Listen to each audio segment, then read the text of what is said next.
What is your American dream? My American dream is to be able to pursue whatever I want, and right now that's art, and I'm getting to do that, so it's really exciting. My American dream is just to thrive and be liberated and move as freely as I want to.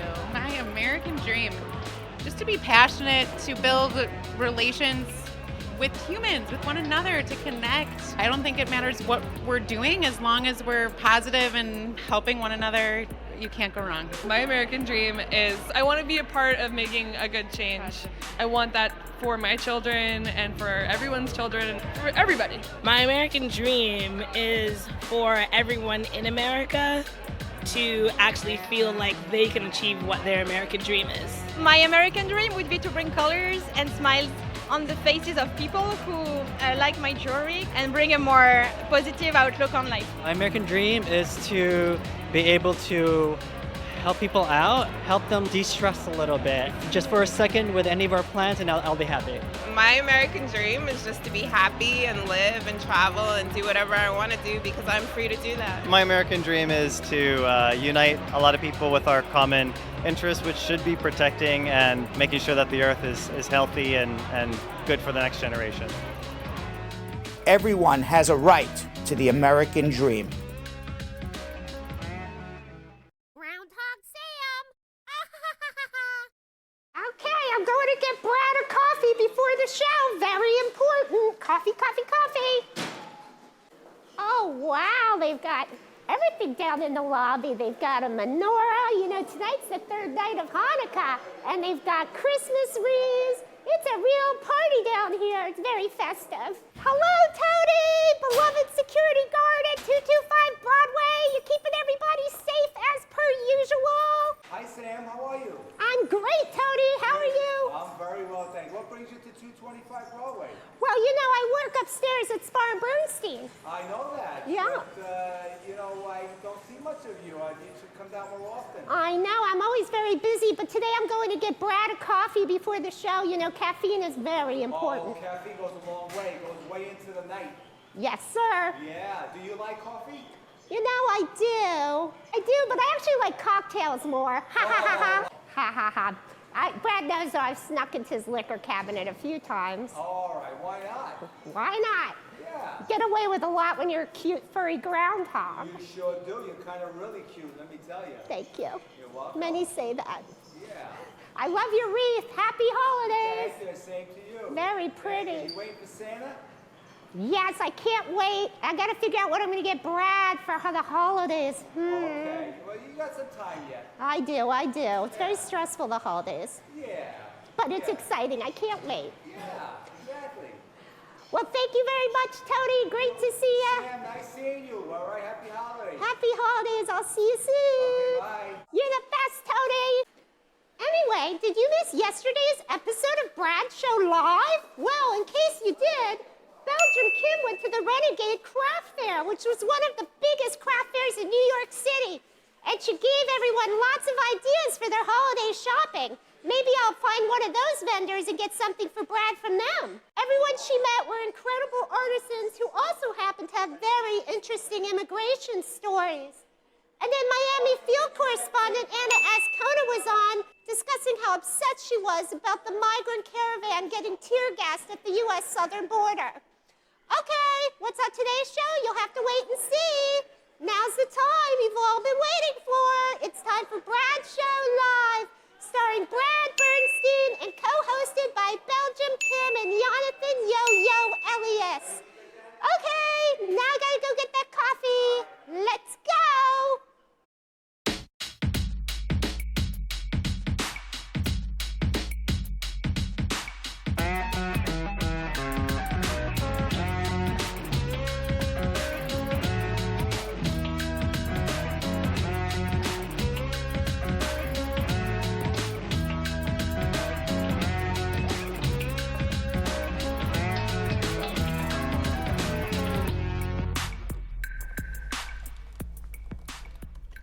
Welcome, everybody. Tuesday, December 4th, 2018. Heading towards the end of the year. I got Belgium Kim with me and Jonathan Yo-Yo Elias back from wherever he may have been.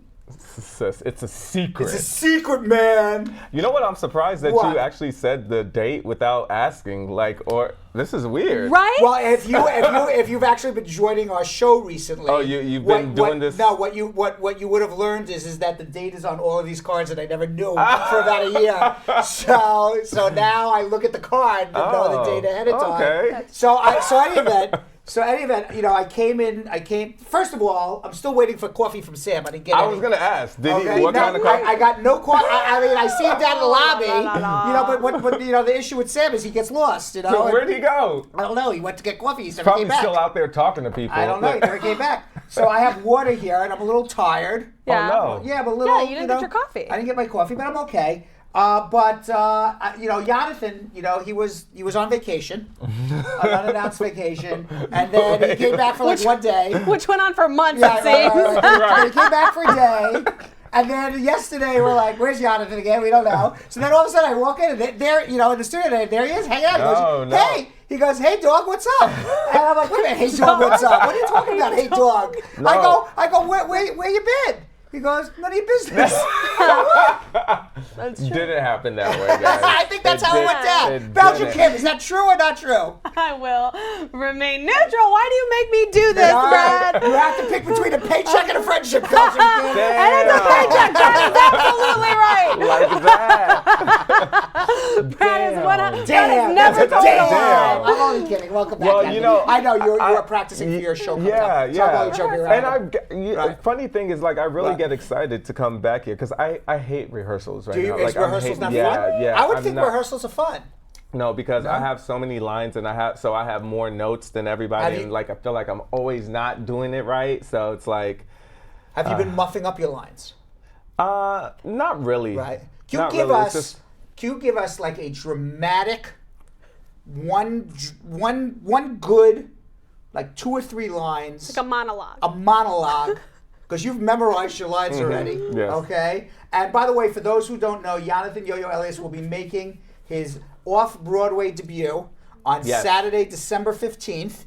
In the name of the show is... A Soulful Christmas. A Soulful Christmas, and you're playing Don Cornelius. I am. All right, Don Cornelius is the MC Yes. of the dance show. Yes. Right? And they have Soul all Train. these people who are supposed to be famous but not, like a Diana Ross, but they call her something else, or Yeah, right? so Tiana Ross and the Extremes. Right. That's what we call it. So that's kind of gets the idea. So I'm And- Ron Cornelius. Oh, you're Ron Cornelius. Yeah. Not Don was the real person. Exactly. Right. So he's Yeah. Ron Cornelius. I thought they actually gave you the real name and nope, everybody else. nope. Okay. So you are Ron Cornelius, and he's the MC of this huge circus of a dance show. Yes. And it's a Christmas show and a comedy and a musical, and it's just like a fun thing that you're It doing. is. I haven't seen it, but how you described it to me, it's like It's gonna be amazing. It's really amazing. Yeah. So now the reason why Jonathan has, I joke around, the reason, oh, none of your business where I am, Brett. No, he never said that. Or unannounced vacations. No, we knew exactly where he was.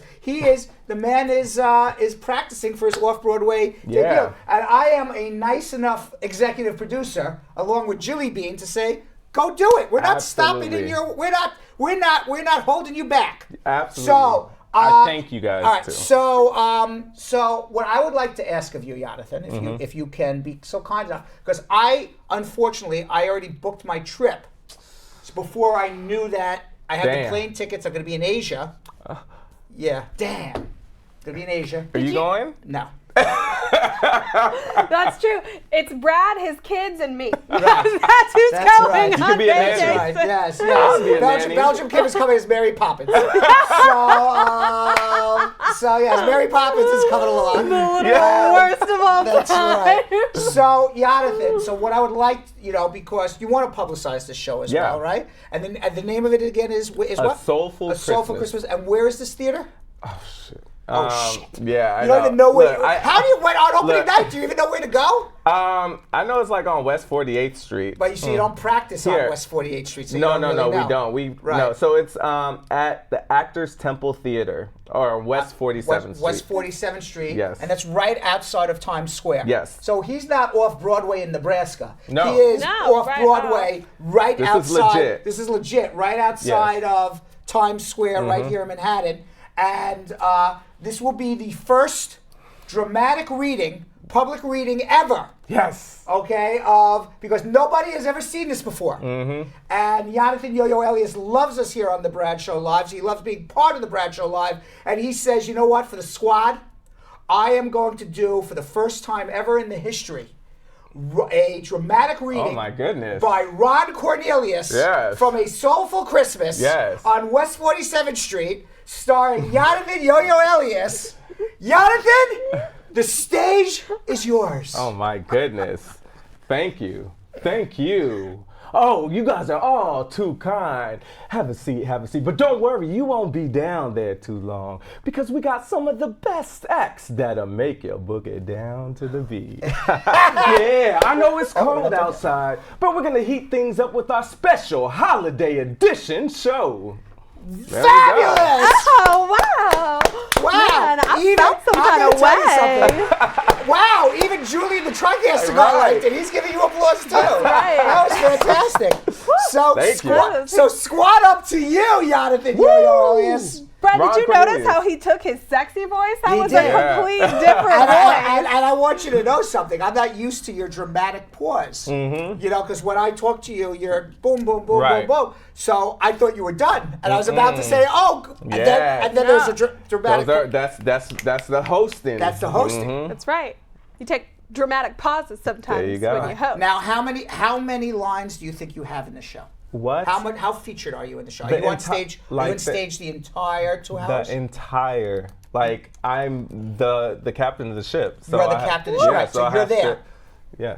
Where's Jonathan? Yeah. That's you. No, it's in the not. loud blonde wig is No, Jonathan. it's not. That's what you're going to be dressed as. No, I have something a little bit more subtle. But that's you. That's really unfortunate. Oh, that's hilarious. You really rock a high pant. You Thank really you. rock a high Thank you. pant. Little But high that waist. is definitely your chest. Yes. It's not your. That is- That is definitely your chest. Can we get one more pull up and let's take a look you at know that? I know that tattoo. Let's take a look at that one more time.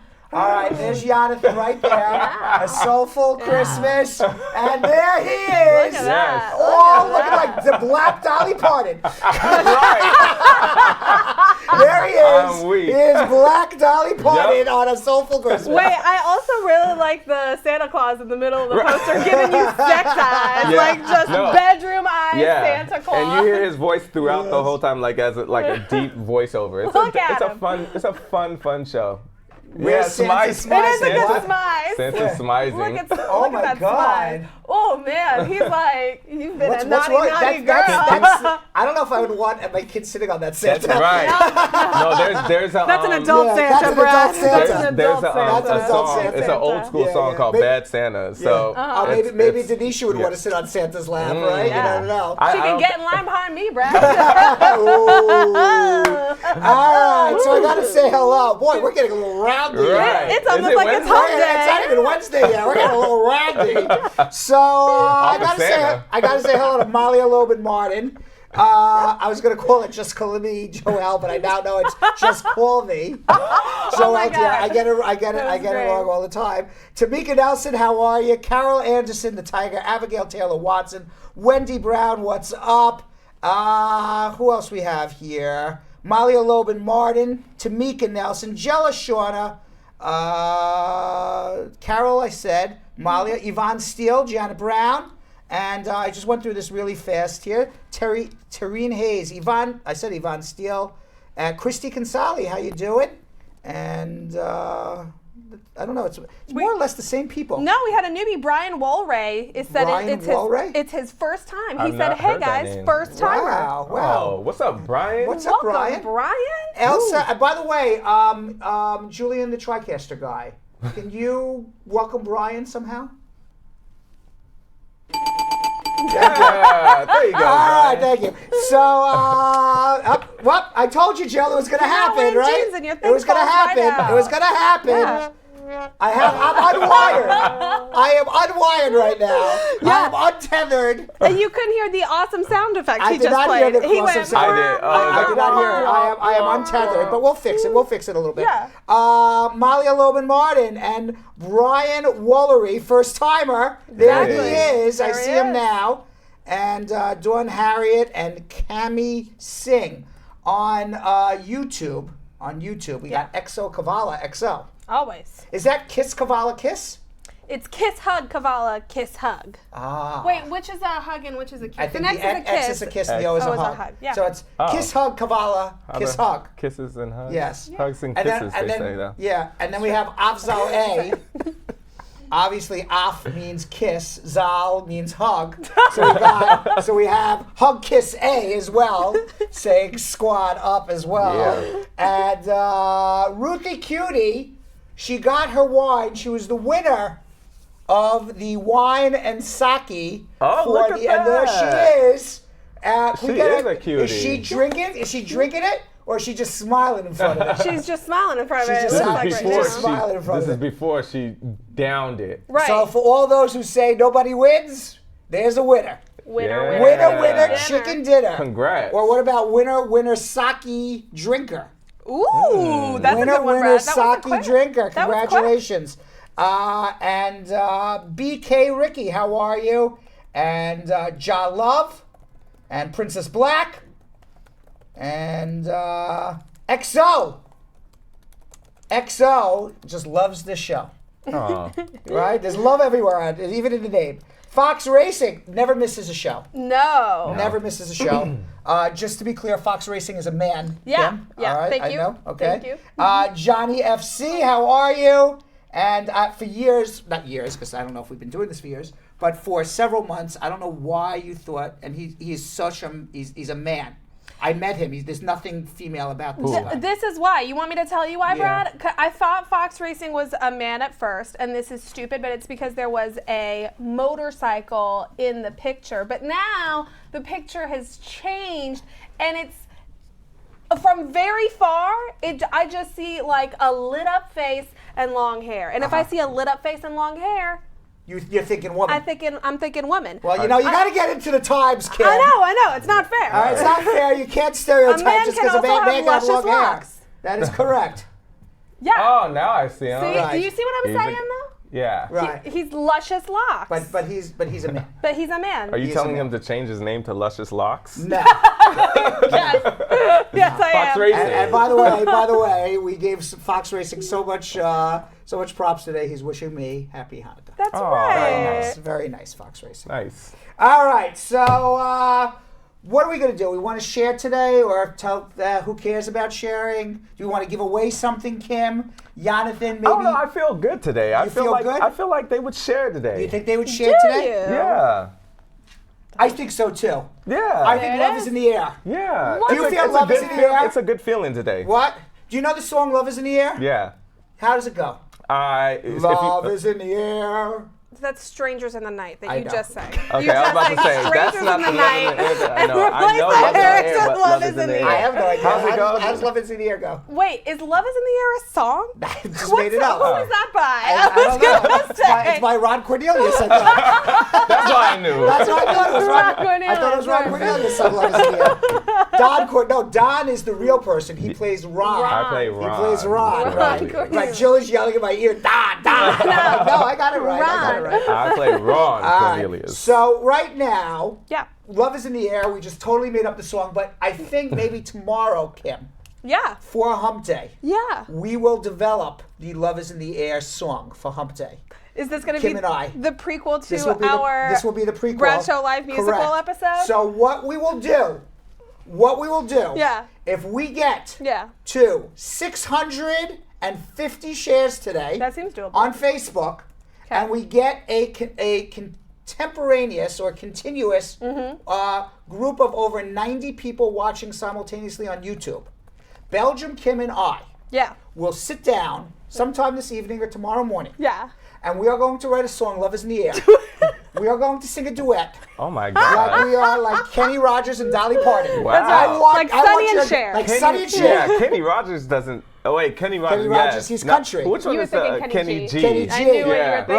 Right. Or They we're all the gonna same. or we're gonna sing like with Jay-Z and Beyonce. I don't know. Somebody. That's right. All right. We who are else? truly the Jay-Z and Beyonce at Brad Show Live. That's yes. true, Brad. You think we can pass? Absolutely. I know people confuse me for Beyonce all the time. You know, I used to until I lost my hair. Oh, everybody was like, "Wait, are you Jay-Z?" Oh no, but now I'm bald. They don't. Right now, it doesn't. All right, so this is what it is. We're going to sing to you tomorrow. We're going to make up our own song, Love is in the Air. Kim and I are going to sing a love song to each other. Yes, we are. my We're God. going to look deep into each other's eyes as we do it. And we're going to hold hands while we do it. Wait, when is this happening? Tomorrow. Yes, Could doves great. be released 'Cause behind I'm here us? tomorrow. What? I want doves to be released behind us. No, as we do we're it. going to have, if you remember our Valentine's special, there was the Yeah. Valentine. Yeah, right, the I cannot Valentine's wait Day for hearts. this. Yes.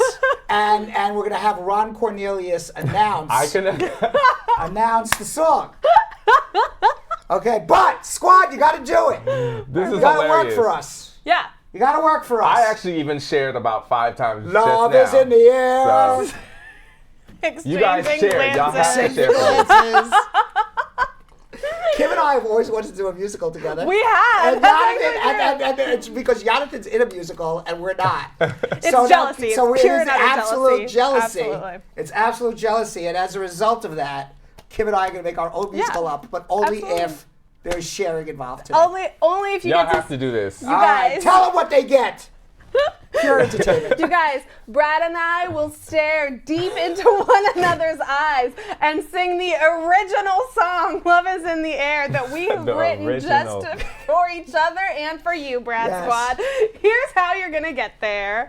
All you have to do is share.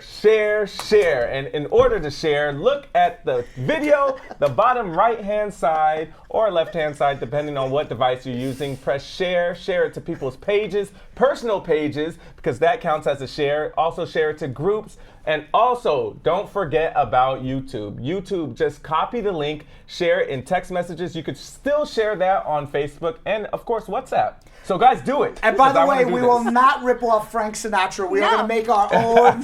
We will be making our own tune tomorrow. Mostly because Facebook would kick us off That if is we correct. use Frank Sinatra. We can't use Frank Sinatra. Somebody get slow-mo on the phone. All right. So, any event, we got to get to schmoozing. We got to get to immigration questions. Welcome back, Jonathan. We're happy to have you here. It's not the same without you. No, it's not. And I mean, great feeling. it is fun without you, but it's more fun With you. Because Definitely. family Right. is when family is whole, Correct. then it's the best. Correct. Exactly. Yes. Correct. All right, so we do got to get to schmoozing, and I know we have a whole new card, Ooh. Schmoozing with Brad. That's right. Oh, it's supposed to go longer. It's supposed to go dun dun dun dun. It's got to go to the end of the song. It kind of You want the dun dun dun. dun. Right, I and got then you. it's good because it's more Okay. dramatic. That's right. And Right. we are Dramatic. queens of comedy. That is right. Right here. Right, and let me tell you something. We work very hard. All right, we have a lot of comedy scriptwriters. Yeah, in the to be back. mediocrely funny, Right, this is right, really right, difficult. Meanwhile, in serious news, did you see like the riots going on in Paris right now? Yeah. It looks like a third world country Yeah. there. Do we have pictures of what's going on? The French government was preparing to put a fuel tax on truckers, and there has been massive rioting. It's called the Yellow Vest Movement, which started on November 17th as a social media organized protest group named for the high visibility jackets all motorists in France must have in their cars, and is focused on denouncing a squeeze on household spending brought on by this fuel tax. Wow. It was prompted by Emmanuel Macron, who is the president of France, moved to raise the price of diesel fuel in a bid to encourage less pollution. And instead of getting less pollution, he got a lot more rioting. Right. Hooded demonstrators could be seen breaking into businesses, including a Chanel store and cafes and bars that have remained locked up for days. The Champs-Élysées is in. If you've ever been to Paris, Champs-Élysées is like going to Times Square. Yeah. Right. It's uninhabitable right now. Yeah. Okay, it has been. Look at what the Champs-Élysées looks like. There's a picture so I sad. saw of the Arc de Triomphe, Yeah, you barely which see is it which through you the could barely smoke. see because of all the smoke. Yeah. I mean, what's going on there? A blaze was started by Jus de Paume, one of the most famous art galleries in Paris. Dozens of cars have been burned. Art has been destroyed. Stores have been looted. Riot police are spraying tear gas everywhere. Water cannons are being shot at the protesters. Wow. Stun grenades are being used against people who are rushing the police. Yeah. And batons are being used by the police to kick and break people's heads. My God. Rioters stole police assault rifles, torched dozens of cars, vowed to stay in the streets until Christmas. As protests continued into the night and spread across France and even reached Holland. Wow. Which is next to Belgium. So is France, but yes. But it went Holland first. Holland first, yeah. An estimated 75,000 people have been demonstrating, rioting, and looting in France. 5,000 police are being deployed to protect Paris. The economy has cost the economy tens of millions of dollars. Sheesh. Large-scale disruption to retailers, wholesalers. The president of France says that the taxes are needed to combat climate change. So Ditching them could be a major embarrassment as government meet in Poland to try to pin down the measure.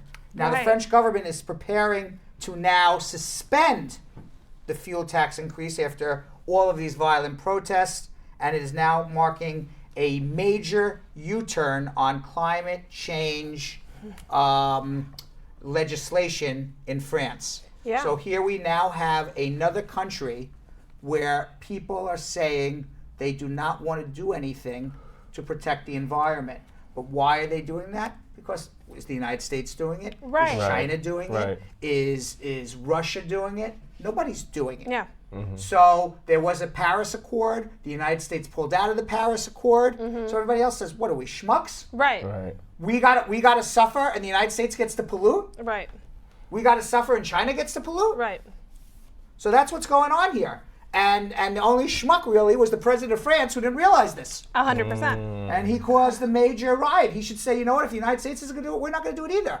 And then hopefully the world comes together again in a year or two and says, hey, this is crazy. Yeah. But you can't ask France or Europe to take measures to combat pollution when the United States isn't doing it. Absolutely.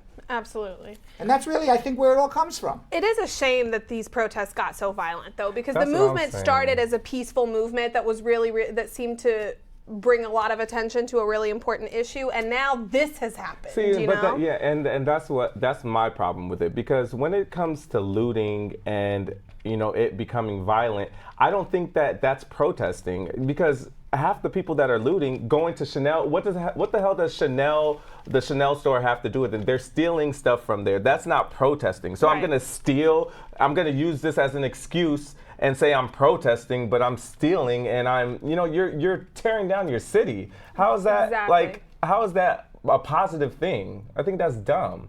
I think just people are angry. That's They're angry. Yeah, but you can express your anger. I Yeah. mean, people have gotten hurt. It's putting That's people right. in harm's way. All right. That's an insane picture, though. Wow. That's horrible. The images Look at that. are crazy. And I understand people are fed up with it. Revolution, he's right. Like, there's only so much people can take. All right, well, we'll see what happens. Hopefully now that Macron did a U-turn, they'll calm down. Paris will get back to normal. Right. And then hopefully the world can come together and see, because the only way this works to combat climate change is that everybody has to do it. If you're asking one country to do it, and that president of that country says, we're going to do it, and everybody in that country says, but nobody else is doing it, this is what happens.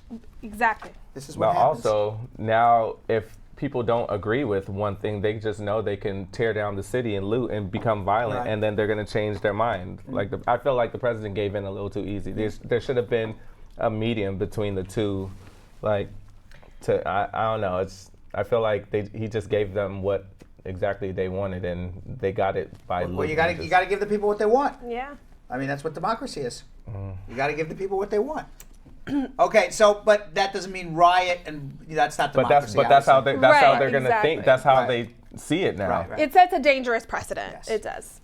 So meanwhile, my dream wife, Who's that? this? Michelle Obama. Oh, God. She's my dream wife, She's too. already All of taken, ours. right? But she is my dream wife. She was caught She was caught cursing at Barclays Center yesterday. Yes, Michelle. Yes, right. She's a little, little feisty. Little feisty there, a little spicy there, Hey, Michelle. she's from Chicago, man. Yeah, a little spicy. So in front of a sold-out crowd at the Barclays Center in Brooklyn, it was Saturday night this happened. Yeah. Former First Lady and my dream wife, Absolutely. Michelle Obama, had a brief moment of uninhibited candor, complete with some spontaneous swearing that sent the internet and Twitter ablaze. Michelle said that the belief that women can have it all is a lie. Yes. Now, that comes from Sheryl Sandberg, who is the CFO of Facebook. Right. Who is the number 2, Sheryl Sandberg's the number 2 person on Facebook. And she had a husband, children, a successful career. And she wrote a book on how women can have it all. Right. And Michelle Obama came to Barclays Center and said, and she wrote her own book, which, by the way, is the best-selling book in the United States for 2018, Yes. and is number 1 on Oprah Winfrey's book club Yes. list. Yep. But she says in her, and it's called And it's Becoming. amazing. Yeah, Becoming. Right. Michelle Obama, yeah. But what she says in her book, and this is the fundamental disagreement between Michelle Obama and both very successful women in their own rights. Sheryl Sandberg says you can have it all. And Michelle Obama says, no, you can't have it all. It's a lie. And voiced an unexpectedly frank rebuke of Sheryl Sandberg's theory from her book, Lean In. And what Michelle said was this. She says, marriage still ain't equal, y'all. It ain't equal. Right. I tell women that, you can have it all. Nope, not at the same time. That's a lie. It's not always enough to lean in because that shit doesn't work all the time. Hey! Now Michelle's blunt assessment came as she was discussing how women can achieve the balance in life, successful career, marriage, and children. And let me tell you something. I happen to, in a way, agree with her as much as you want to believe. There's a sacrifice somewhere. Okay? Yeah, absolutely. Because if you're going to be a working woman and you're married to a man who's also working, who's home raising the children? There's a sacrifice you're making to go have a successful career or bring in a second income because you need it. Yeah. So the sacrifice is that the children don't have a parent there when they get home at 3 o'clock. Yeah. So, but fundamentally, you can't have it all. You can't be there at your kid's school, there when your kids come home from school to give them the snack, to drive them to soccer practice, and also work, make an income. You can't have it all. Right, and have a really successful career. And I think that's what she is saying. Yeah, absolutely. At somewhere there has to be some sort of I can't have it all. Yeah. I'm going to make a sacrifice. I'm going to try to do the best I can. Yeah. Absolutely. And I think that's what Michelle was saying. I haven't read her book, but I believe that's what she's saying. We have a video. Let's watch. But I'm back now. You may wander again, but sometimes that stuff doesn't work. So, you think she was real, Jonathan, or you think Absolutely. that's bullshit? Sheryl Sandberg can have it all. No, she's totally real, and the fact that she can say that, and the Obamas are becoming a billionaire or $1 billion brand, that shows that she knows the real. She knows the hard work because she had to work to get there. Absolutely. And it's not just. Living this lifestyle, this fantasy lifestyle, everybody can make it, like giving bullshit just, dreams to people who know they can't have it all, Kim, you're a single woman? Yes. You're not married, I assume? No, I'm not. No children that you're aware of? Not that I'm aware of, Brad. That'd be so weird. have you thought about Absolutely. marriage? What would you do with your career? Absolutely. I have put a kind of like moratorium on myself because I know that to get to where I want to be in my career, I can't be thinking and I can't be bogged down with either developing a relationship or having children. That's just not, and I've seen it happen time and time again. I don't think that there's anything wrong with it either way. I think it's a personal choice, but I think that you absolutely sacrifice. I think I appreciate the notion of leaning in and I agree with it. But my biggest problem with Lean In is that it's basically saying women need to change themselves, the workplace doesn't need to change, and I disagree with that. I think that there are changes to be made in corporate culture. I don't mean like this workplace, but I mean in corporate culture. Yeah, I mean, because the changes are then, give more free family time and everything else. Absolutely. But then that defeats capitalism, because that defeats the bottom line, because capitalism is get to work as hard as you can, make the most money you can. Yeah. So now that becomes not a capitalist idea, that's more of a socialist idea. Right. So, I mean, you can't have it all. You can't be a capitalist and want to be successful. Then you're going to be more of a socialist and say there has to be a balance between everything. Absolutely. So, Listen, my mother knows 6 languages, got nothing but straight A's in school, literally sacrificed her entire life just to be with the kids because she knew she could not have a career. Correct. And she had dreams, Correct. but she knew that she had to be with us. My ex-wife, who does not watch the show, but she got her MBA at Columbia. Wow. All right, very smart woman. Yeah. All right, went to the best business school in the United States. Yeah. Maybe Harvard, maybe Wharton, maybe Columbia, depends on one of the top 3 business schools, and the master's degree. Never went to work. She stayed home because she sacrificed her career to be with her kids. But that was a decision that she was able to make because I was able to make enough money. You were right. But there's many people who don't have that luxury. Absolutely. Right. And as a man, even, you had to sacrifice. Like, you sacrificed because you were the breadwinner. That's you right. sacrificed time with your kids. I did not see my kids often. Exactly. They don't know who Dad is. That's exactly I work. They know. They go, who are you? That's too far, Brad. Who is this guy? Stranger danger! Stranger danger! Mom, there's some guy coming in my room trying to kiss me goodnight. Brad's like, y'all do this every day. I tell you who I am every single day, damn it. It's like your kids have face blindness. Exactly.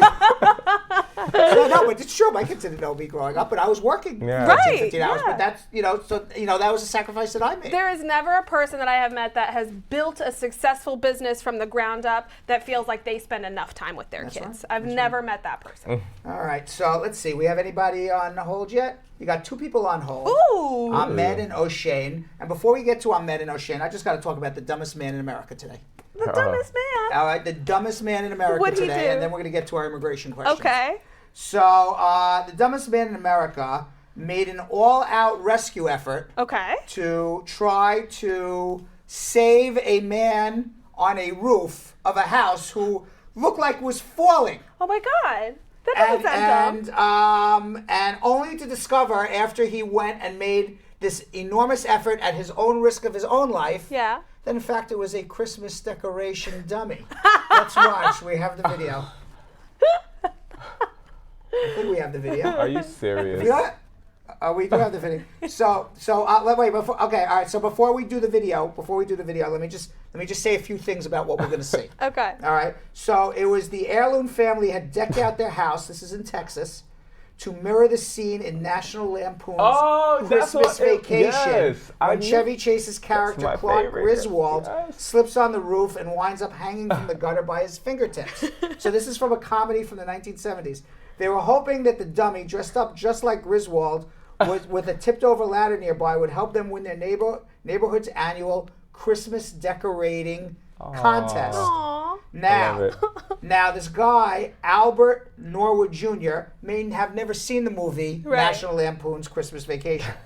Maybe he didn't think too much about the perplexing fact that the man on the roof really wasn't moving. Right. Or maybe he wasn't he wasn't screaming for help. Right. Or maybe he didn't really show any real signs of life. Despite this fact, he said, I gotta go save him. So for whatever reason, Norwood spotted this I guess, dummy, but we know who the real dummy is, right? Sprang into action, dialed 911, oh my God, and launched into a one-man rescue operation to save the Clark Griswold dummy. So you will hear him on the video. You will hear him on the video go, "Oh, mister, please hold on!" That's what you're going to hear on the video. He says in footage from the family's security cameras as he frantically tries to straighten the ladder that was all messed up on purpose to save the dangling dummy. And then you are going to hear him say, Can you reach it? Can you reach it? So Norwood asks, he asks that while shifting the ladder around, presumably confused as to why the guy isn't reaching, whatever he's supposed to be reaching for. So Norwood says, I turned around and started calling for help, and nobody wanted to stop. I don't know why nobody came to help me. Everybody Let's knew. watch the video. We have the video there?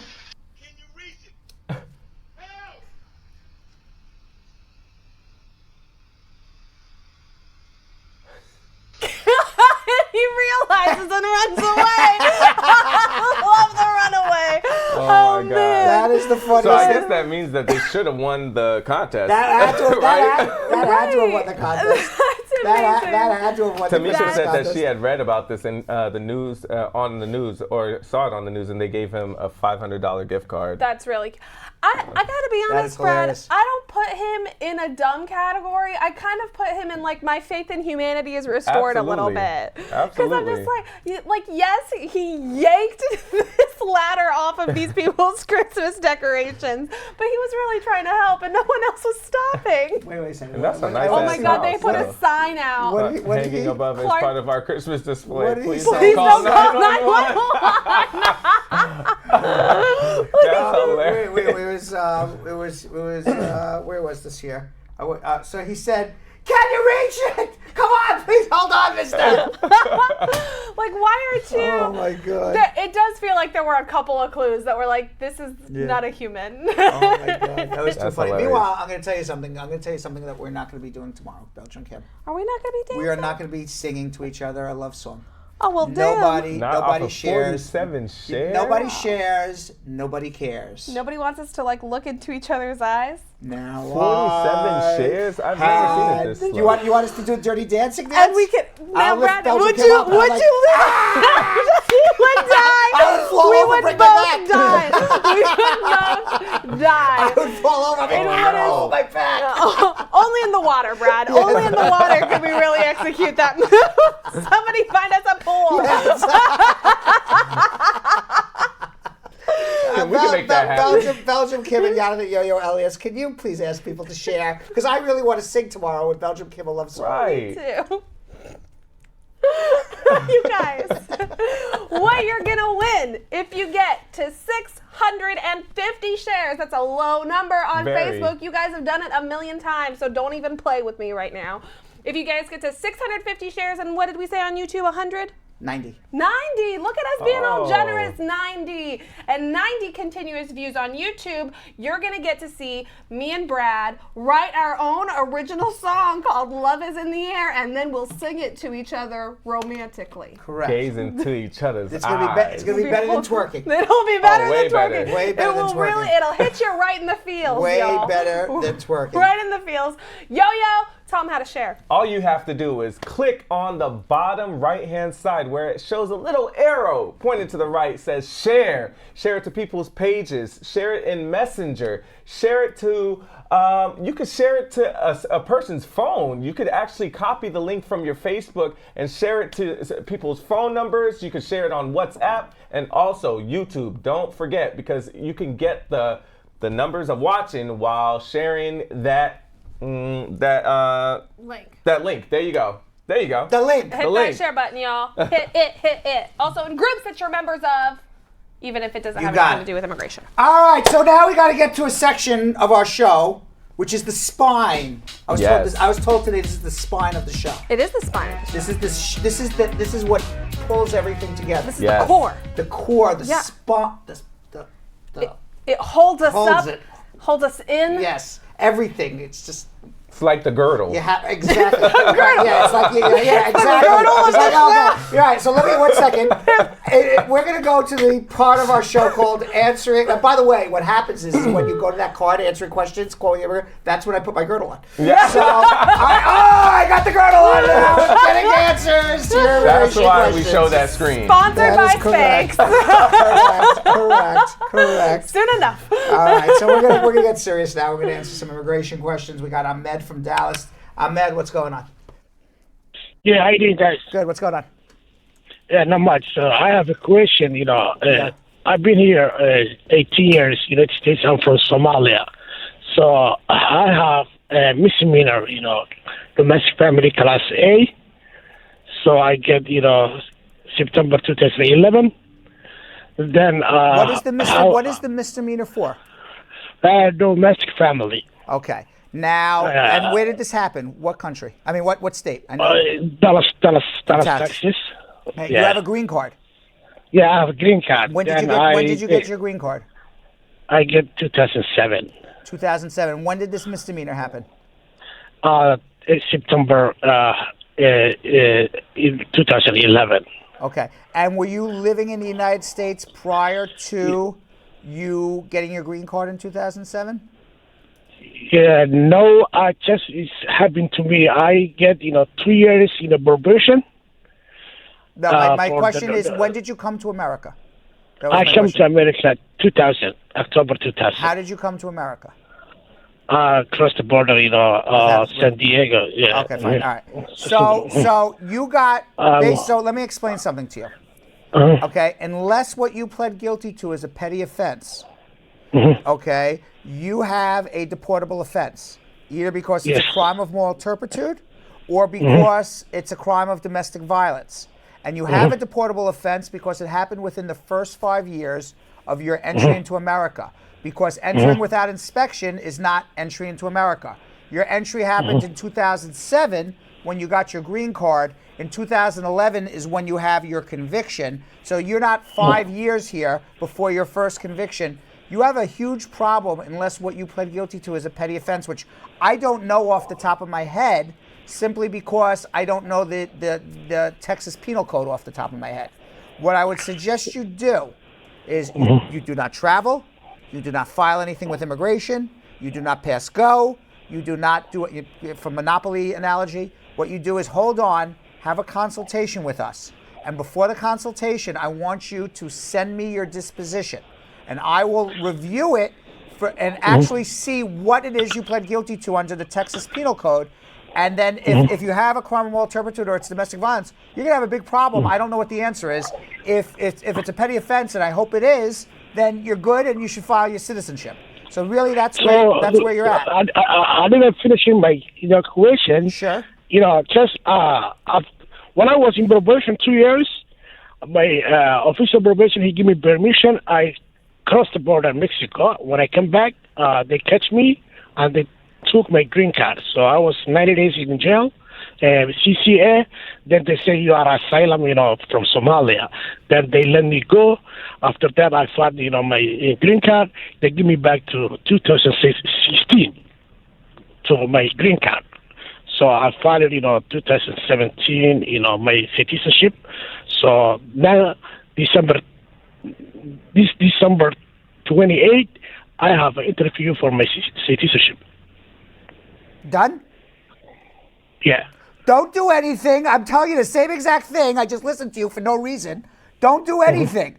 You have pled guilty to a crime of moral turpitude, most likely, or domestic violence within your first 5 years of your entry into the United States. It makes you a deportable alien. It doesn't matter what your history of immigration is. What we need to know is you got your green card in 2007. You have a domestic violence, a crime of moral turpitude in 2011. You should have never filed your citizenship. You certainly shouldn't go on your interview, and you should certainly have a consultation with me, and you should do it immediately. Hold on 1 second. I didn't need to listen to his whole entire thing to give him the answer. But people just want to get it off their chest. That's true. You're part therapist. I am part therapist. Immigration advice giver. Correct. Yeah. I don't mean to yell at him, but I told him what to do. Yeah. And then he says, well, let me tell you my whole history of my life. Well, I'm kind of that same way because sometimes I think, it might change the answer or might sway something. Change. You want to know why? Because I've done this way too long. Yeah, but they haven't. I have. Yeah, so they just want the, reassurance. That's true. So that's the insurance. Is I know he has a issue. Right. And he filed for citizenship, and he should not be going on his interview, and he should never even file the citizenship. That just means he didn't want to hear that answer, too. Right. It's like, well, wait, I'm going to give you more information until you get tell me. And by the way, he hung the phone up because he didn't like what I had to say. Well, and I mean, I don't know what's going to happen to him, but unless it's a crime of moral turpitude, he's going to get deported. Well, good luck. So he needs help. He should not have hung the phone up. No. Sometimes you need tough love. That's true. Yeah. I'm not in the fuzzy wuzzy business. And you're definitely not a fuzzy wuzzy I'm guy. not in the fuzzy wuzzy business. I really want that on a shirt. Just Yes. Brad, like I'm not the fuzzy wuzzy guy. Right. I'm an angry elf shirt. I am not an angry elf. I'm not an angry elf, but I'm not a fuzzy wuzzy. Nah, the fuzzy wuzzy Yes. business around here. All right. O'Shane in Flagstaff, Arizona. O'Shane. Hey, good evening. Good evening. What's up? So I have a question. It's related to immigration and divorce before actually getting a green card. Mm-hmm. So I came here on my B1, B2. Right. I've been coming here since 2016. The first time was on the J1 visa, but I got the B1 last year and I came back. I got married in July. When did you come back? When did you come back? I came back here in February. The Fine. 8th. And then you got married in July. All good so far? And? Yeah, so that means I should have gone back home. My date was like August 9th. Okay, but you're still in Arizona. Okay. You married to a citizen? I'm still here. Married to a citizen? Yeah. Okay, so Yeah, you need to file an adjustment application. You know, when you're married to a U.S. citizen, even if you overstay. Oh, okay. The situation kind of gets further complicated because after the marriage, like the marriage was entered in good faith by both of us, I think, but things just went downhill from there. So I'm actually getting a divorce right now. I wanted to know what the situation looks like for me. You're illegal. You're out of status. That's what the situation looks like. It doesn't help getting a divorce, obviously. It doesn't make it worse. It doesn't make it better. Your situation is the same as it was in August, September, October, November, December. You're out of status. Now, your wife's not going to help you. You're getting a divorce unless there was some abuse, physical abuse, or emotional abuse in the relationship, and I don't know. Short of that, you're going to need to get divorced, and I'm sure you're a handsome, very nice and charismatic man, and you'll have to have somebody, and you have to have somebody, fall in love with you, and you're going to have to fall in love with somebody. And that doesn't mean, in life, life is timing. There's not just one person in the world you can fall in love with. There's 20, 30, 40, 50, 60 people in the world you can fall in love with. And you can fall in love with multiple people. It's just, are you going to meet the right person at the right time? And, right now you got to get a divorce, and now is a good time to meet the right person and fall in love again. All right, awesome. So based on what you're saying, then I am able to just meet somebody and get married again. Correct. Actually, absolutely. All right, Brad. We'll be in further contact. Fantastic. Sounds like he has somebody in mind already. All right, O'Shane. He already has someone in mind. All right, goodbye. All right, let's go to Nicole in Brooklyn, New York. Nicole. Hello. How you doing? I'm fine. What's going on? I'm calling. I want to find out. I got a son in Grenada with 2 grandkids, and I wanted to find out how long do it take before I can file for them? How long would it take when I file for them? You want to file for your friend? Is that what you're asking? You want to file for a friend? Nicole? Hello? Yeah, well, I don't understand your question. You said you have a friend in Grenada with 2 grandkids and you want to file for your friend? No, I got a son. A son. I apologize. And your son is how old? Your son is how old? 29. And you're a citizen or a resident? Citizen. Okay, and he's single? Yeah, he's single. He was married, but he got a divorce. Okay, about 7 years. But the 2 kids, he has 2 grandkids. He has 2 kids. They would be included as long as they get here before 21. Okay, and automatically, they will be green card holders when they get through, or correct. All green card holders. All right, thank you very much, Brad. Get the I-130 filed as quickly as possible. All right, thank you. All right, let's go to Jody in Orlando, Florida. Jody. Hello. How are you doing? I'm great. How are you? Good. What's going on? So, I've been married for like 8 months, and my husband has passed a month ago, and I would like to know if I can still file my I-130. The answer is yes, you can get a green card. It's not going to be an I-130, but let me give you my condolences. You have to file an I-360, which is the widow petition, with an adjustment. It has to be done within 2 years of the death of your spouse. you have to be able to prove that it was a real marriage. You Yeah. know, 100% your name has to be as the spouse on the death certificate, and you'll Yes, submit it the death is. certificate and prove it was a real marriage, and you're entitled to a green card. So you said I have to wait until 2 years after his death? No, what I said is you have up to 2 years to file. So you do it now. If you wait 2 years, you can't file anymore. Okay. All right? Okay, so I can file it now, you said? Correct. And you can file an I-360 and an I-45 adjustment.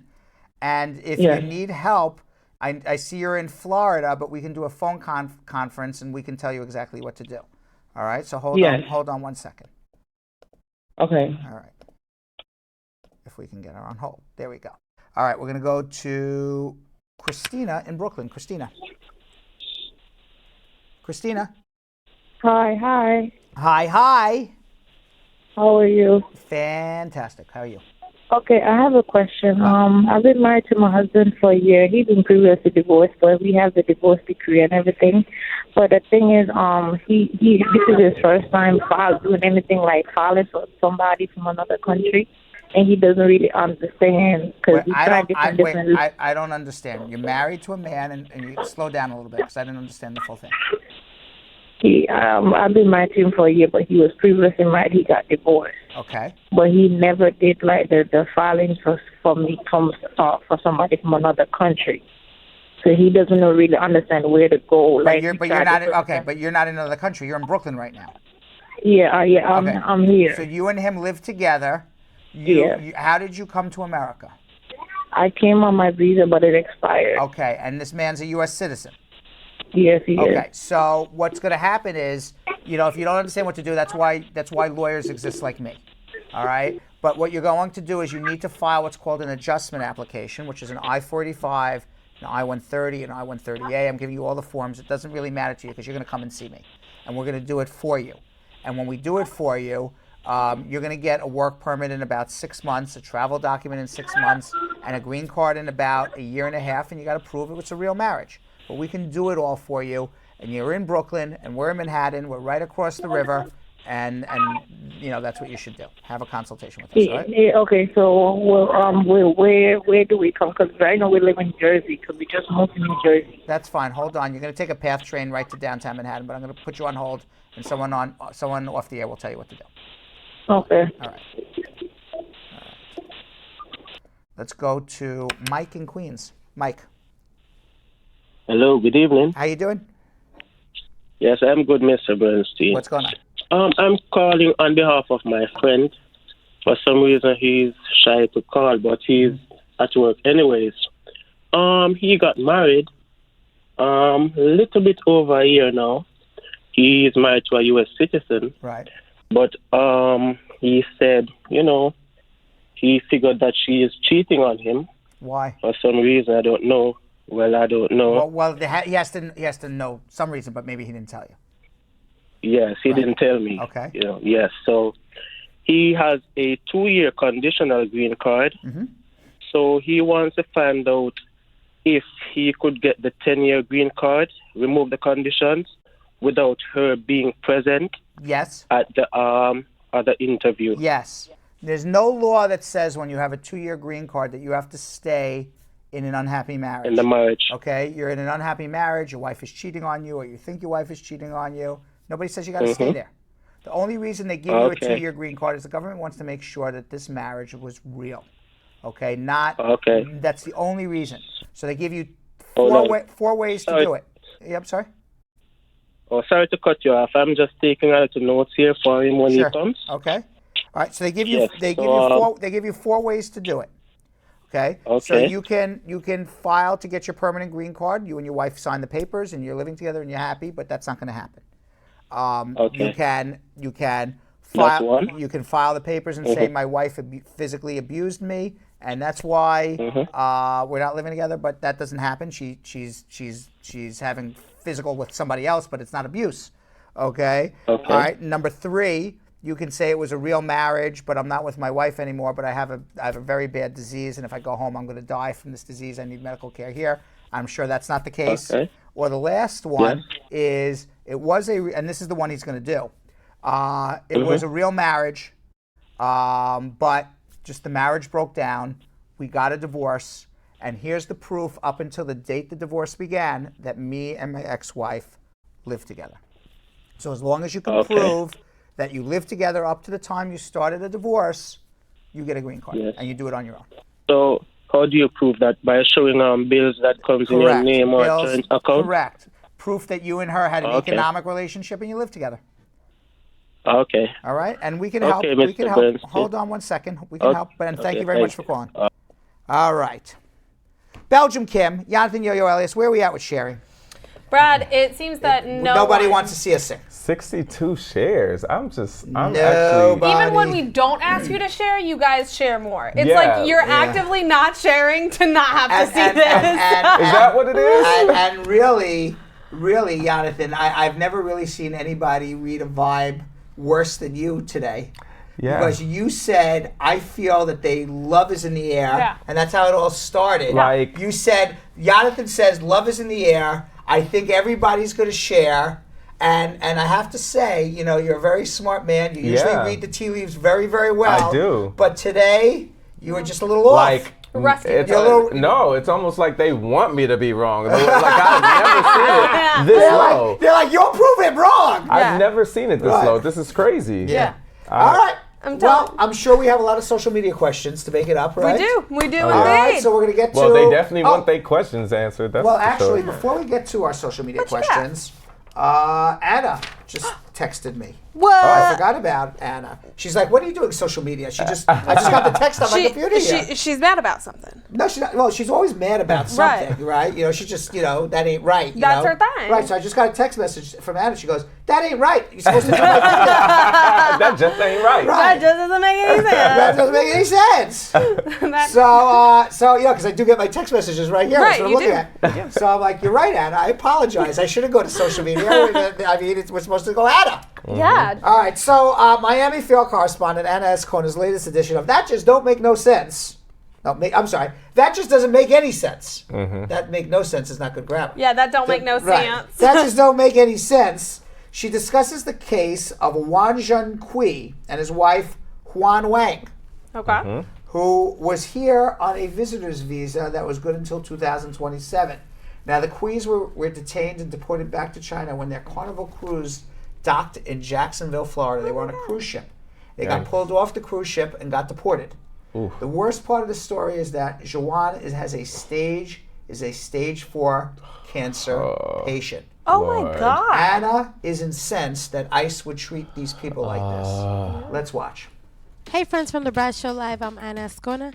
A dying man was deported after his cruise docked in Florida. John Kui and his wife Huang Wang were detained after their Carnival cruise docked in Jacksonville, Florida. Kui has been suffering stage 4 cancer and he had been staying in Florida for some time to spend more time with his grandchildren and get to know them. Not to mention, his daughter is married to an active Army National Guard member. Even though this couple was deported, their B1, B2 visa is still active, so to me, something is not right there. It just makes it seem like the immigration services are not doing their job correctly. Because shouldn't immigration officials be checking the documents of these people before issuing a deportation? The worst part of this story is that after they were issued a deportation back to China, they had been held in New York City, handcuffed on a layover without anything to eat or drink. And Kui's medical condition does not allow him to lack in proper nutrition because he can deal with dehydration, and this can affect his health very seriously. But still then, even though officials knew his medical condition, he was held with nothing to eat or drink for over 24 hours. How is this even allowed? This is very inhumane, and it just shows how poorly officials run the process of deportation. It seems to me that they're just picking foreigners and saying, okay, you're going to get deported because you don't belong in this country and we're just going to assume you don't have an active visa or you're here illegally. No, like these people are a perfect example of that. Their visa was active. and yet they were still deported for no reason. This man could have died during this process, especially because he wasn't treated properly. The couple was in good standing and they just probably wanted to enjoy a vacation after all the chemotherapy that Kui had gone through, and the last thing they wanted to deal with was deportation and all this madness and stress. Like, this is just adding more stress to his medical condition. Anyways, I just hope this family fights back for what they had to go through, because that just doesn't make any sense.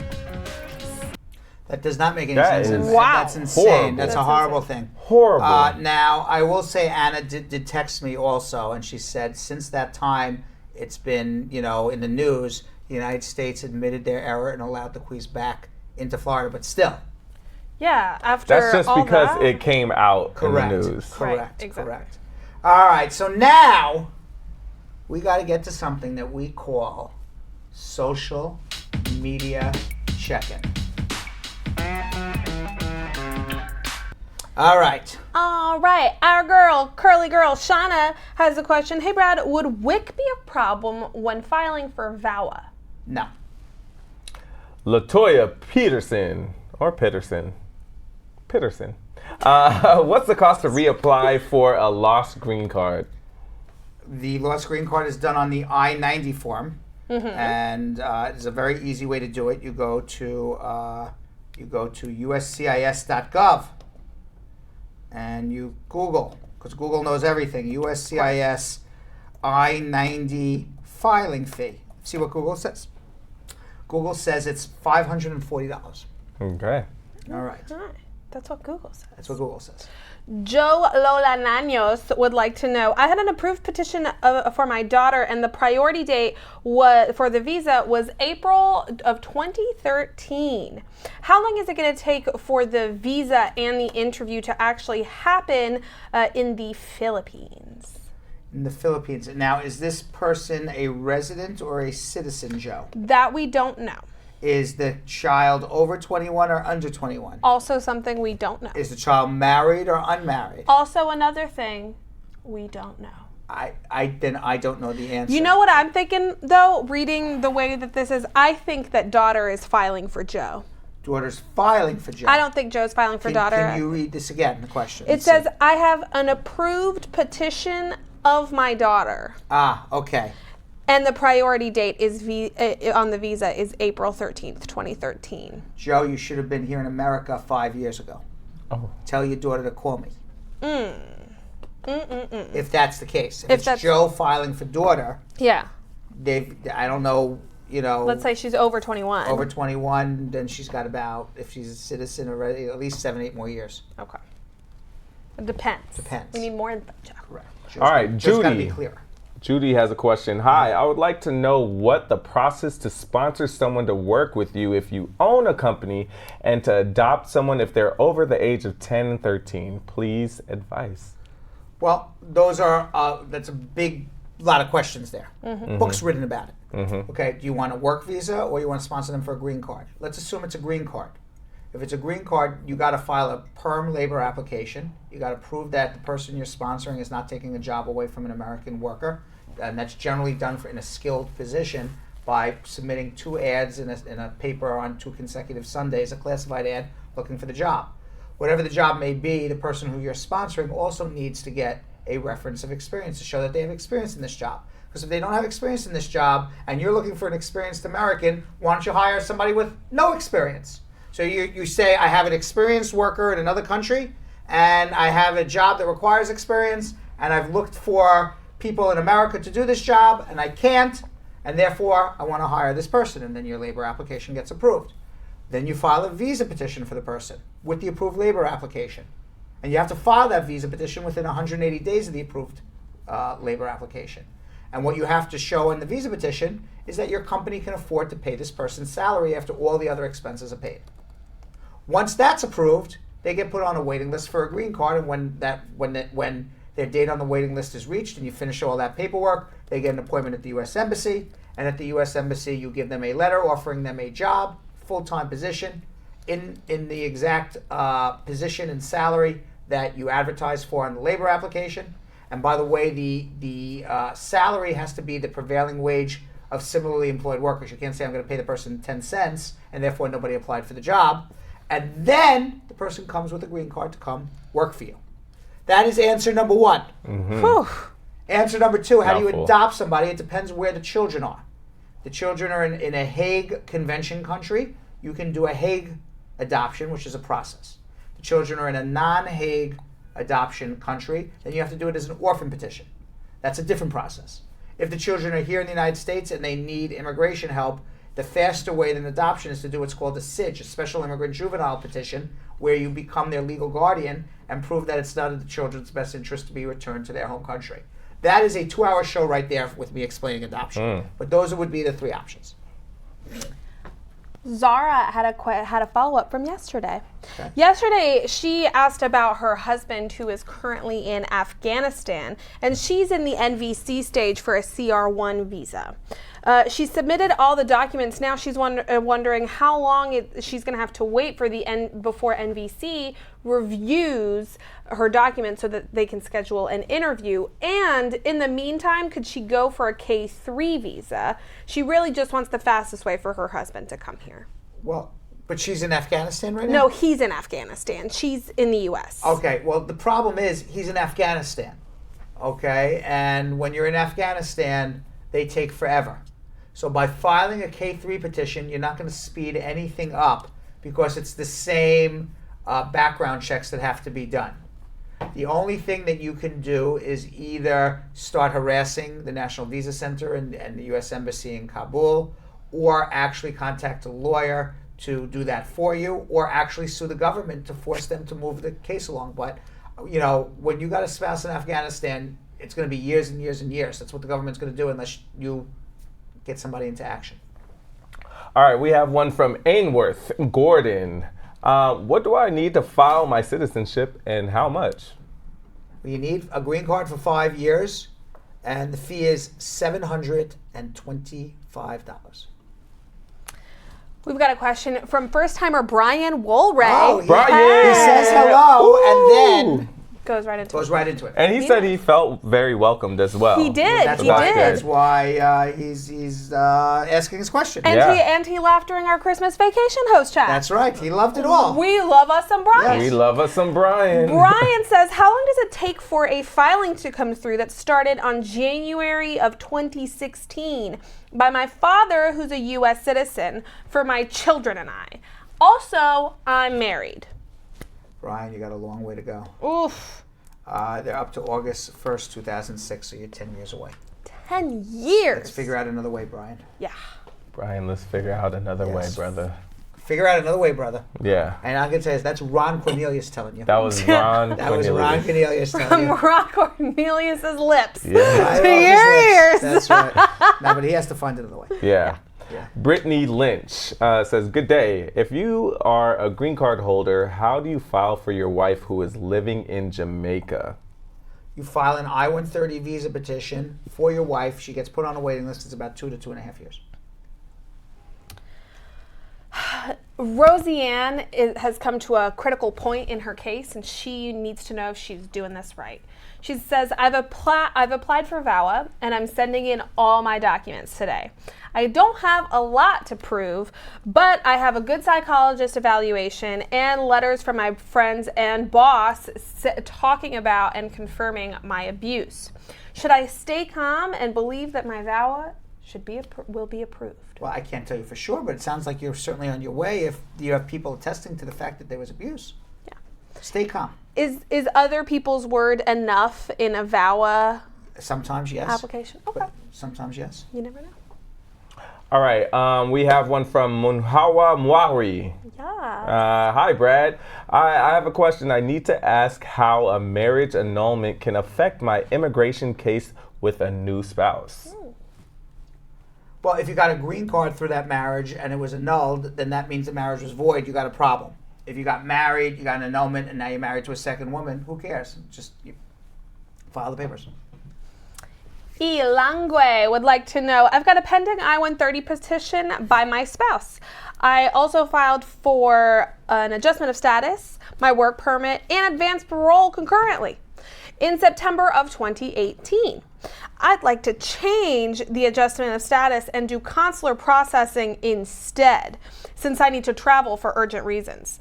My overstay duration will not be up to 180 days by the time I plan to travel. What do you advise, and what steps am I going to have to take? You take an I-824 to transfer the I-130 to the National Visa Center and make sure you have not overstayed by more than 180 days before you leave the United States. All right, Ambicioso Ash says, hi, for the adjustment of status interview, how many month of utility bills and rental lease do we need to bring for evidence? Every month you've been together and living together, the more the better. We've got another question from my Munashi, who said, I came to the U.S. as a permanent resident in 2015, but I'd like to file for my husband. But we've been legally married in my country in Africa. What do we do? File the papers if you're legally married. What do you mean? I don't understand what you're saying. I think she's wondering, is the fact that they got married in Africa instead of the U.S. As long posing as it's a problem? legal marriage, it's not a problem. Nico Suave. I like that. Nico Suave. I like Nico instead Suave. of Rico Suave. Correct. I like that. I like Ron Cornelius instead of Don Cornelius. I like that. Groovy, brother. Yeah, Groovy. groovy. I like that. Say that again. Man. Can you come as Ron Cornelius in character tomorrow? With the wig and all that? Yeah. I don't have it yet.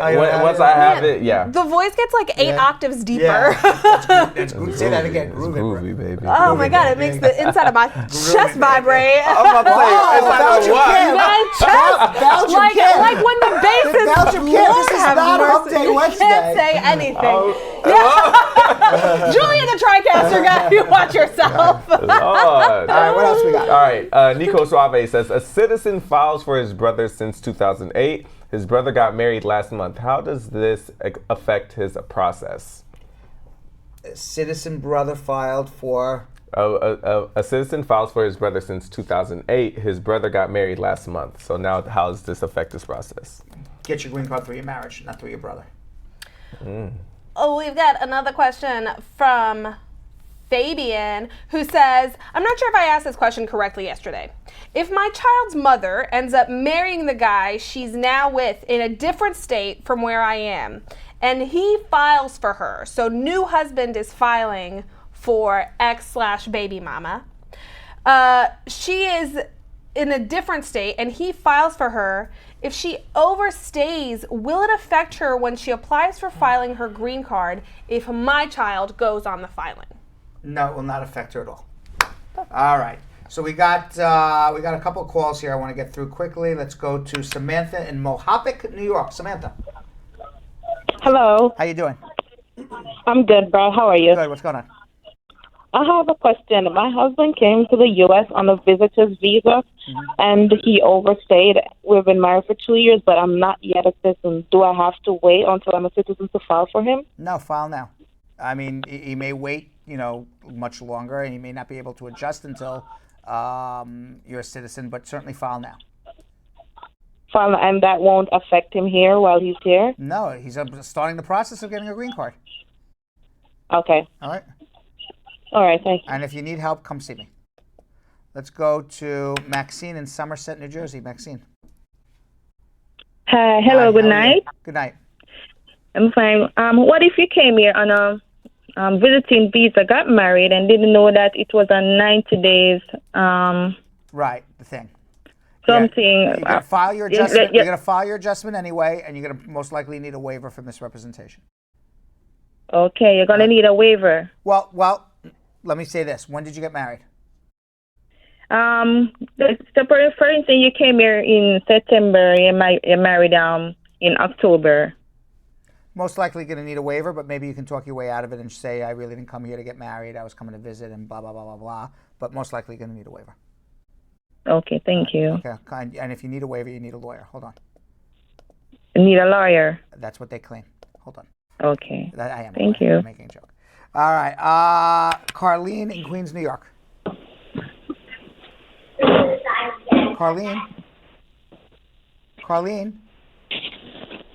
Carlene in Queens, New York. Let's go to Tony in Fair Lawn, New Jersey. Tony. Hi. Hi. How are you? I'm all right. I just want to ask a question because I was going to do a consultation with you, but I wanted to make sure you could handle my case before I do the consultation. I've been married for January is going to make 4 years. Right. When I got married, as soon as we got married, my husband got incarcerated, and his bail actually was too high, so he didn't get to come out. They just sentenced him on Friday. They sentenced him. Basically, he has to do 6-7 years. So I wanted to know if you could help with that situation. He can file for you, but your case is going to be pending 6-7 years until he gets out of detention. But certainly maybe file so at least you can get a work permit or something in the meantime. All right, so you think I could do that? Yeah, hold on. Absolutely. All right. So you may remember, Jonathan and Belgium Kim, that I recently spoke to this woman, Alejandra Juarez, who was deported back to Mexico on August 3rd, 2018, after living in the United States of America for more than 20 years. She was the wife of a U.S. Marine, mother of 2 American-born daughters. She had no criminal record, but she was out of status. Married to a Marine. Crazy. They deported her. Yeah, So Alejandra spoke about her fight to stay in the United States and the pain her deportation had caused her and her family. It also caused resentment in her family because, stupidly or not stupidly, I don't know. Yeah. We don't have an answer because we never spoke to the husband. He voted for Donald Trump. The man who actually put the process into place, the procedure into place that caused his wife and the mother of his 2 children to be deported. And we aired Alejandra's interview. Her oldest daughter, 17-year-old Pamela, wanted to also speak to me about what she's going through, the 17-year-old, because her mother has been deported. Let's watch. I had recently spoken with Alejandra Juarez. Although Alejandra's married to a United States Marine, has 2 American-born United States children, no criminal record. Despite all of this, she was deported to Mexico on August 3rd, 2018, after living in America for more than 20 years. Alejandra spoke to me about her stay in the United States, how her deportation has caused such great pain for herself and her family. After we aired Alejandra's interview, her oldest daughter, 17-year-old Pamela Juarez, wanted to speak with me about her family situation and her point of view on her mother's deportation. She joins me today. Welcome, Pamela. Thank you for coming on to the show. Thank you for having me. So you are 17 years old. You were born in the United States, correct? Yes. Okay. And your mom, Alejandra, she was deported from the United States on August 3rd, 2018. Yes. And when you were born, she was already living in the United States. She was living in the United States for almost 3 years before you were born. So your entire life from birth to 17, you knew your mother as living in your family home until the day she got deported, right? Yes, that's right. Having been raised by a mother, having a close-knit family, you lived in the same home with you, your mother, your other sister, your father. How did it feel all of a sudden to have her ripped from you, now living in another country? It made me feel really sad for a long time. I'm still super sad now because, like everything like you said, she was always there for me and she was always someone I could count on, which I know I can still count on her, but I miss seeing her in person all the time because she's an amazing mom to me. There's no substitute for having a mother in a household, for having a child have a mother who loves her in the household. And it has to ultimately affect you not only emotionally, psychologically, as you grow older. It's actually a very, very sad situation. When did you first find out that your mom was living in the United States undocumented? Well, I was around 10 years old at the time when I found out because I always wanted to travel and go places. And I would always ask my mom all the time, Mom, I really want to go to Paris. I really want to go here, all these places in the world. And then she just kept she was like, okay, yeah, you can go one day. And then one day she just told me that she'll never be able to go with me because she's been hiding in this country because she's undocumented. That's how she explained it to me at the time when I was 10. Did you understand when you were 10 years old what undocumented meant? Yes, I understood what it meant when she explained it to me, but I didn't really get, because I was only 10 at the time, so I didn't really get how bad it was. I was just like, oh, okay, as long as she doesn't get caught, then, she'll be okay. Did you ever feel afraid for her that she was ever going to get caught? Yes, I was super afraid all the time. As soon as I found out, every time she would be driving and there'd be like a police around us, I would get so worried that they were going to stop her. And then, she would get deported right there. Now, she was driving with an expired driver's license. Did you know about that? Yes. I didn't know about that. Did she ever get pulled over by the police when you were with her? No. So was she a stay-at-home mom? Did she work? Tell me about your upbringing. When I was young, she did have a job. She was working. But when she got pregnant with my sister, she didn't have a job anymore because she wanted to stay and take care of her. Tell me some of the things you remember your mom did for you.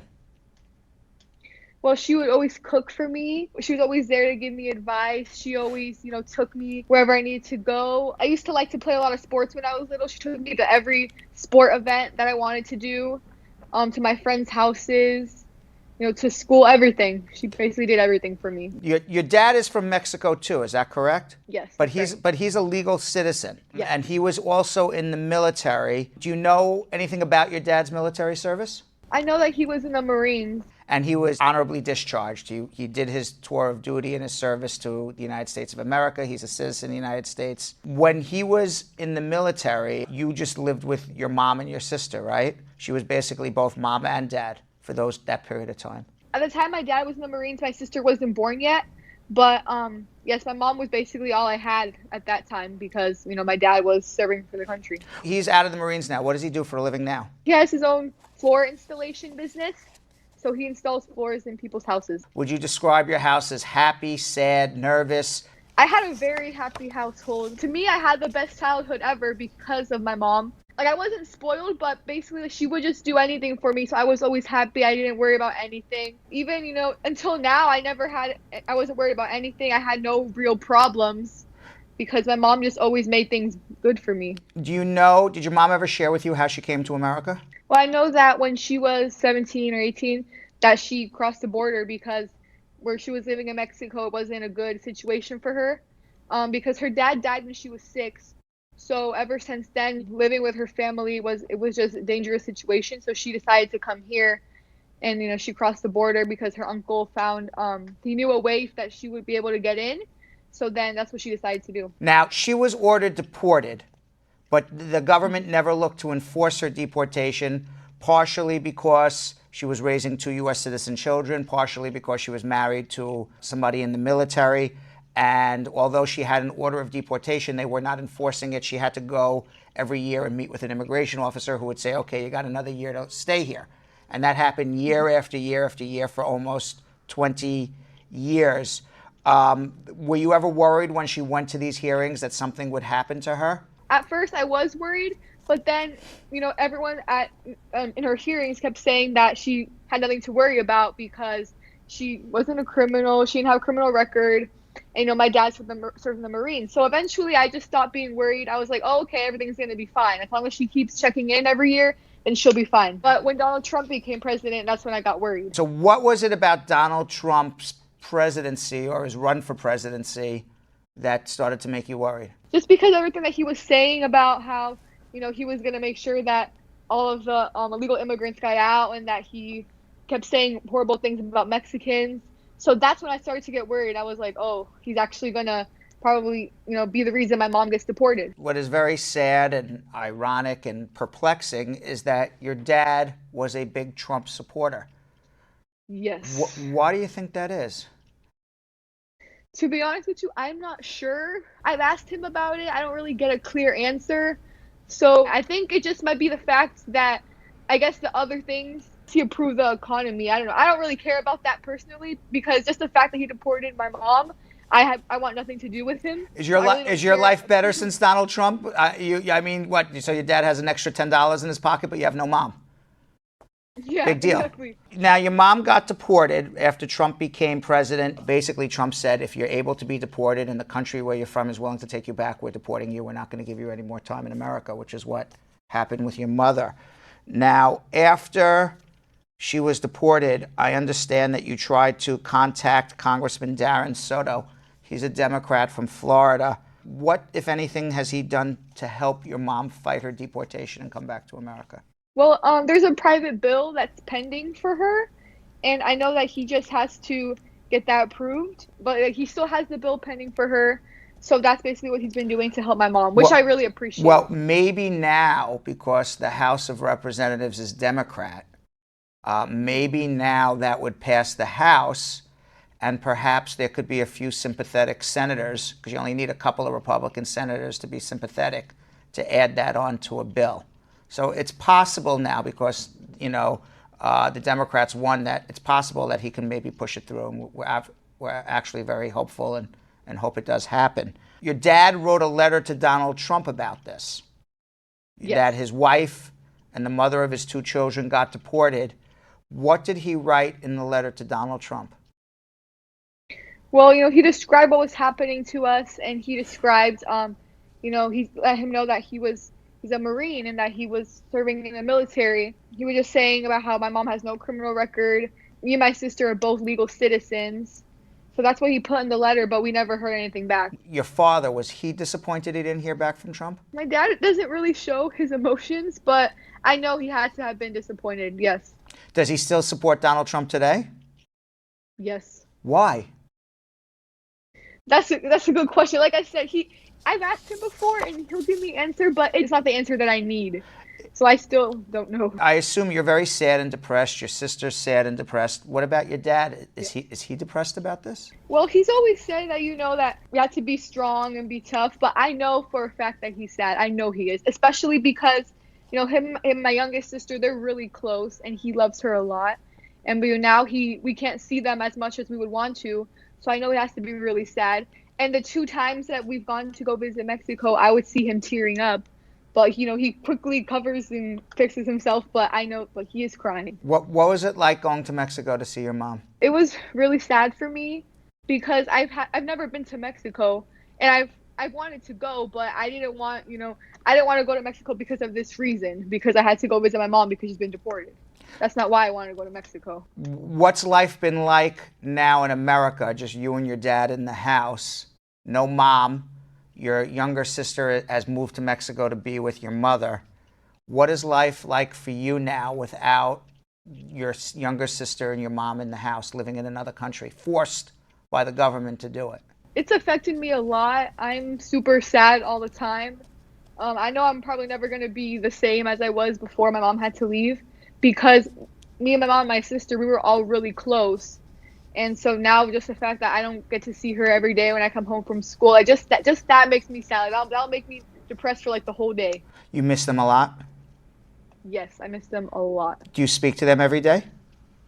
Yes, I do. I talk to them every day. Can you describe how your little sister and your mom are handling this in Mexico? Do you know? I know my mom is still really sad, which makes me sad because, I mean, I know it's not easy what she's going through, but I wish she wasn't so sad, because she's always been such a happy and positive person.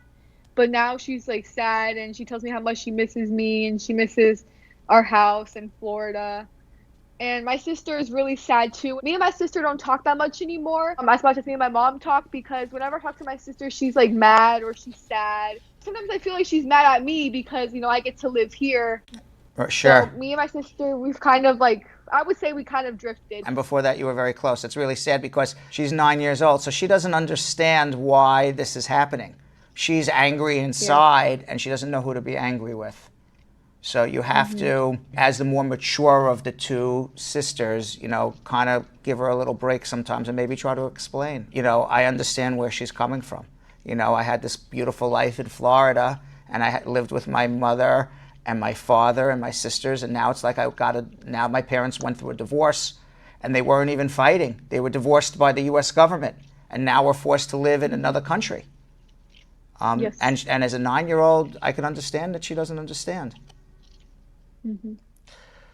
How does your dad feel about Trump's policies now? Has he changed his mind? I don't really see a difference, other than I know he's sad about, you know, about them having to leave. The 2 times we've gone to visit Mexico so far, he was also crying when we had to say bye. But then he still continues to support him. Your dad, he watches Fox News regularly. And on Fox News regularly, they talk about alien invasions, people coming from Mexico to come kill Americans, rape Americans, take Americans' jobs, that they're terrorists and criminals and really, really, really bad people that we don't, as Americans, want to be associated with. And he's talking about your mom, who's by all accounts is a wonderful, loving mother. And your dad still watches this. Can you make heads or tails of all of this? Well, it's just really disappointing to me because I'm like, this guy, he deported my mom. Which I tell him that, he's like, the government did, but I'm like, that's him. Like, he's the head of the government. He is the head of the government. Yes. He is the one who sets the policy. Ultimately, he is the one who did deport your mom. So now you're going to be able to vote in 2020. Who are you voting for? It doesn't matter. Anyone but Trump, right, I assume? Yes. Have you spoken to the congressman lately about what the status of the bill is for your mom? Has your dad tried to file for your mom? You know, he can file for her as a spouse. It may take a year and a half, and do some waivers to come back to America. Has anybody done that? I don't believe so, no. Why not? I don't think anyone has filed. Why not? Why not? Sure.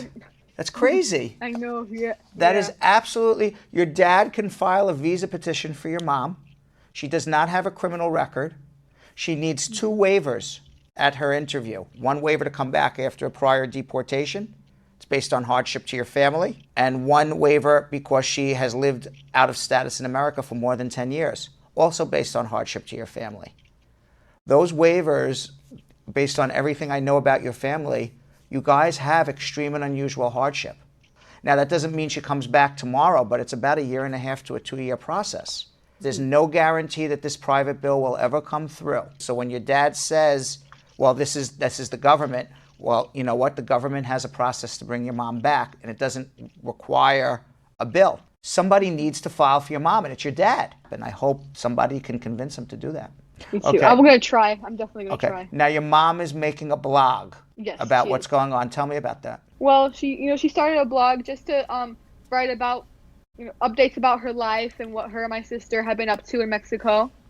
And she's hoping that, the right person, will see it, and maybe they will try and help her.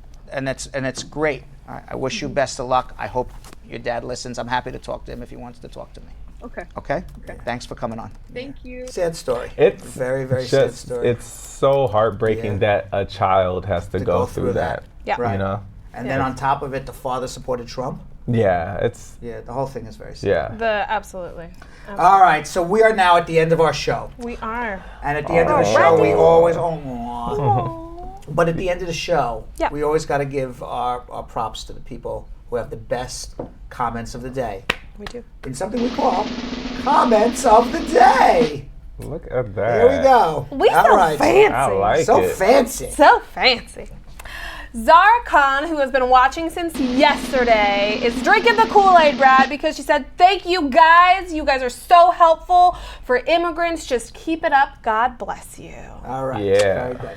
We also have one from Cordella Douglas. You know how I say from another comment of the day that this is the only comedy immigration show ever? Cordella has an addendum. What is it? The funniest immigration lawyer ever. That is true. Got a title there. That is true. Do you know when I go out with my family and they always bring some like a friend or something? Yeah. Everyone always goes, you just want to sit next to Brad. He's going to crack you up for 3 Well, straight yeah. hours. Oh my! I could not imagine having you next to me at a family dinner. Yeah. Oh yeah. I just crack everybody. Right. So I was at a family dinner 2 weeks ago, and the person who was next to me is like, I was told to sit next to you. You're going to crack me up for 3 hours. I'm like, oh my god, the pressure's on me now. I don't know what, Well, it's because I feel like you would be narrating what's happening at the dinner. Like it would be dinner table conversation, and then Brad giving you funny asides the entire time. And then finally, we've got Jessica Leamy, as you like to call her. Or just call me. Just call me. Jessica Leamy. I like Jessica Leamy better. I like Jessica Leamy. I like Jessica Leamy. I called her Jessica Leamy for a week. He was like, Jessica Leamy Joel. And he was like, I was just like, that's Jessica. And I'm like, what kind of name is that, Jessica Leamy? Jessica Leamy. I can't. Just call me. Yeah. She has another title for you, Brad. What? The one and only immigration therapist. #Immigration Education 101. All right.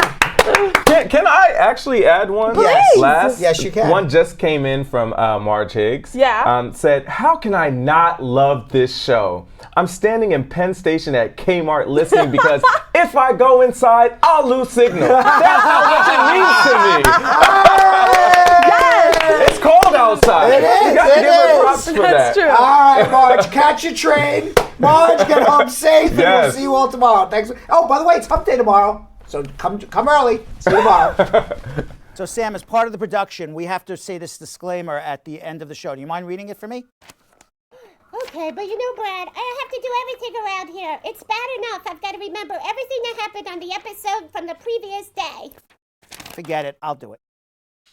The proceeding was information only and not specific legal advice. Consult an attorney about your individual situation. Prior successful results do not guarantee a similar outcome in the future. To make an appointment with the Spar and Bernstein law firm located at 225 Broadway in New York City, call 1-800-529-5465. That's 1-800-529-5465. Easy to remember, 1-800-LAW-LINK. That's 1-800-LAWLINK.